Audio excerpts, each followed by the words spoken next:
ضيق خلقك الحمد لله. Assalamu alaikum wa rahmatullahi wa barakatuh, and welcome back. So today we continue our focus on the alumni of Jamiatul Qura, of the leading Hafidh institutes in our country. And as I said earlier, they celebrate 50 years of excellence in terms of the memorization of the Holy Quran. I have with me in studio two of the ex-students of JEQ, as Jamiatul Qura is fondly known as, Hafidha Radia Bawa and Hafidha Wasifa Al-Talib. Assalamu alaikum wa rahmatullahi wa barakatuh.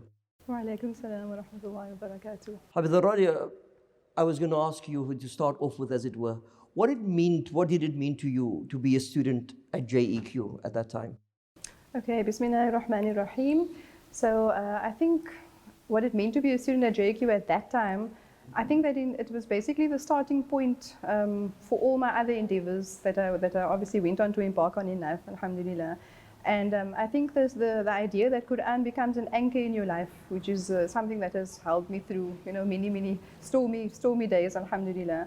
And just instilling in a person that sense of appreciation to actually have this companion in your life, which is the Quran. So JQ, alhamdulillah, was obviously the pathway that linked me towards Quran. And for that, I mean, I'm always really grateful, alhamdulillah, yes. Hafidha, was your experience at JEQ? May I ask you what, I don't wish to be, obviously, I am well aware that education, particularly Islamic education, is incumbent on every male and female. But I'm sure both of you acknowledge that there was a time when there weren't many female institutes that you could go and study at. So if you don't mind, Hafidha Wasfiya, if you share what sparked your interest and what encouraged you to engage in this particular path, as it were, memorization of the Holy Quran. Assalamu alaikum wa rahmatullahi wa barakatuh. So I was a student at Zahra Institute, of which the principal is Hafidha Radia Bawa. So through her story, her mother, Marna Hajar, who's also on the board of Jamiatul Qura, she encouraged us to memorize the Quran while we were there. She was one of the teachers. And she said, go to Jamiatul Qura, don't go anywhere else. At that point in time, I did go elsewhere because I felt, Jamiatul Qura was quite far away from where I lived, and I thought, how am I going to get there? But alhamdulillah, I did end up coming to Jamiatul Qura, and Allah just facilitated a way for me to go. I had a lift club and so forth. So through her story, I was then inspired, and I'm sure, inshallah, through my story, others will also be inspired, and that's how, Allah used us in that way. So Jamiatul Qura was really an amazing institute in terms of the excellence in the memorization of the Quran. I really believe that they've set the standard, in memorization in terms of they're very structured, and that's what I was really looking for when I was looking for a Quran institute.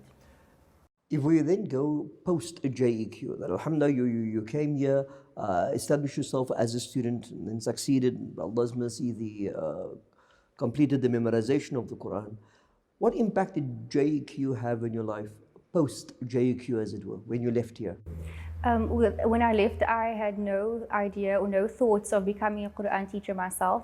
I went on to further my Islamic studies. I went to the Naim Institute of Higher Islamic Learning. I started my qira'at. I also started a degree in psychology. And then the following year, I think it was, that I started teaching another student in Johannesburg over Skype and then over the telephone. And then that blossomed into me becoming an online Quran teacher. So it was definitely, I would not have been able to teach my students and use the tajweed syllabus that I use and the structure that I use if it wasn't for me being a student myself at Jamiatul Qura. Alhamdulillah. And for yourself, Radia, again, obviously, I am from, Wasfiya just said that she was a student at an institute where you are now the principal. Would you say JEQ contributed to the particular line that you then followed thereafter? Definitely. I would say that after my hifz journey, I obviously went on to complete school, and after that I also started to read for my ijazah and sanad, which is obviously a level above hifz. And obviously, I mean, alhamdulillah, our teacher, he always instilled in us the love for the Quran, but at the same time also that perseverance and that self-discipline that one needs to actually pursue higher goals. And the character that you see in a teacher of Quran, I mean, that's the thing that always, stayed with me throughout all of those things. And alhamdulillah, through that and through my journey within receiving ijazat, and I also went to Egypt to receive some other ijazat. I mean, JQ was always my starting point. Okay. So quite honestly, we'll use the word a stepping stone is wrong, yeah, but you know what I'm trying to say, yes? So that this laid the foundation for you to allow yourself to go and explore the world, as it were, the world of Quran, the world of ijazat, the world of Islamic studies. Would that be correct? Definitely. And I mean, within the Quran, I mean, one of the offshoots of Quran is that it also instills in you a sense of service to your community and to humanity at large.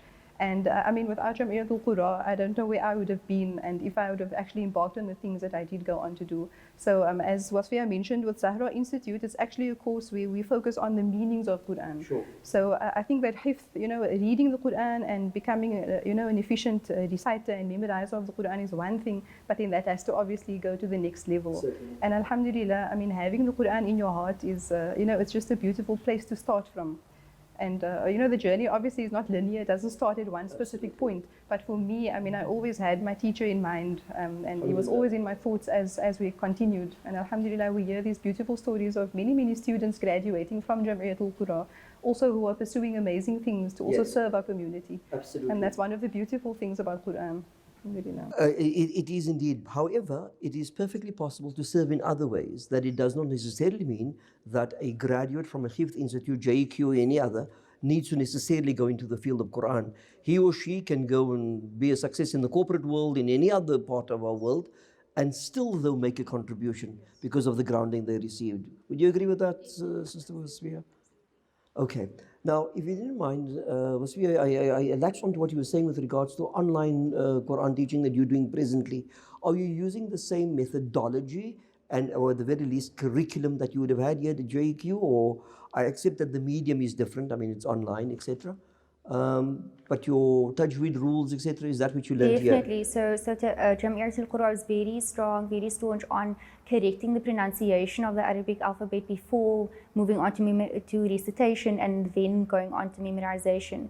So I also use the same approach with my students, that you cannot begin to memorize the Quran unless your makharij, your pronunciation of the letters are correct. So I definitely use what I've taken from Jam'iyatul Qura with my students as well. And then also with the students that are currently memorizing, with the back lessons of not moving forward unless you know what you have already memorized, and then having a structure to be able to facilitate that process. Great stuff. Radia, if I can come back to you. Your advice to perhaps moms and dads who are watching this program, and if you don't mind, and I don't mean to be sexist, young girls who are watching this program, and you as the principal of Zahra Institute, Institute of Islamic Learning as it were, what advice would you give to those moms and particularly the girls who are perhaps watching? I would say that in the life that we live in today, the center of our lives are so many different things, in the sense that we don't actually have an anchor or a strong anchor. And the Quran, subhanAllah, I mean, just to make that decision to actually choose the Quran to be that urwatul wuthqa, that firm handhold, as it is said in Quran. It is one of the most beautiful gifts that a parent could give their child and that a person could give to themselves. So even for a young person who perhaps seems a bit or feels a bit directionless and they're not sure where they're headed at, I mean, grasping that Quran, it really is that thing that keeps you and it stabilizes you through all the different currents that life takes you towards. And I would say also coming from Jam'iyatul Qura, the sense of just learning that accountability. It's such an important skill in life, and learning the resilience that comes along with the hifz journey. These are imperative life lessons that don't just benefit you within the hifz journey, but also for your whole life. Certainly. And I'm always very grateful that was my beginning, because like I said, I don't feel I would have achieved the things that I did afterwards had I not had those beautiful lessons that were sort of developed within us. Was you want to share any of the other life lessons that perhaps you took? You spoke about the perseverance and the will to continue, as it were. Anything that you yourself took from JEQ in terms of that which you apply in your daily life and that you impart to others, not necessarily in your teaching or in your own learning, but that you live as a person, as a human being? Sure, I think internal accountability is incredibly important, as Hafidh mentioned, and also having external accountability as well. So for myself, Sheikh Sulaiman, who was the principal at that time, was my teacher, and he really took me under his wing, as a as a mentor to me, and that's really incredibly important. So myself, I'm not only a Quran teacher, but also a hifz mentor, because a lot of the times, students need mentorship, not only in Quran memorization, in other spheres of life. You get life coaches and business coaches, and in this journey as well, I play that role for students who are memorizing the Quran. So just really that the Sheikh Sulaiman going beyond the role of just being a teacher, but actually really like mentoring me up until the end, and I don't feel like I would have completed my memorization if it wasn't for that. Can I just, we're about to wrap up, etc.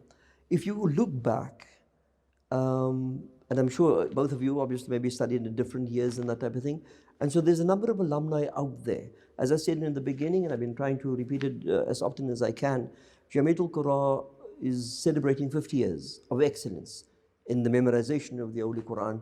So your message to those alumni, because we'd like them to come back, because the strength of any institution is those who have left.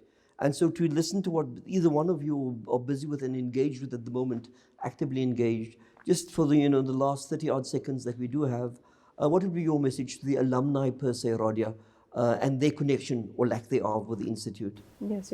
I think that an institute can only really progress if it has a dedicated effort from all of the members that were once involved. Sure. As well, because everyone pursues different things, everyone has different skills and different strengths, and as institutes we could use all of those skills to basically achieve a better state of enhancement of our institute.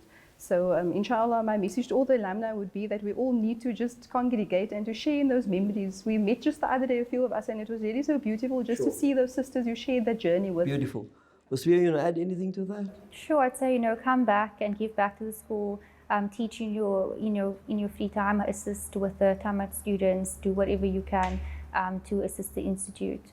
Indeed. I want to say shukran to the both of you for your time and quite honestly all that you do in our community. To our viewers, I want to thank you for spending some of your time with us, and to the alumni of Jamiatul Qura, I want to say particularly, we've heard about the issue of service, of giving back.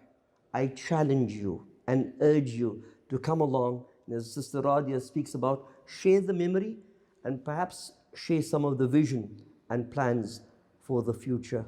Until we speak again, wassalamu alaikum wa rahmatullahi wa barakatuh. لا لا لا ما تسوى الدنيا تضيق خلقك، الحمد لله ما حد بياخذ منك رزقك، هدي وارتاح ثابر واطمح من حقك، بس بلاش العين. لا لا لا ما تسوى الدنيا تضيق خلقك، الحمد لله ما حد بياخذ منك رزقك، هدي وارتاح ثابر واطمح من حقك، بس بلاش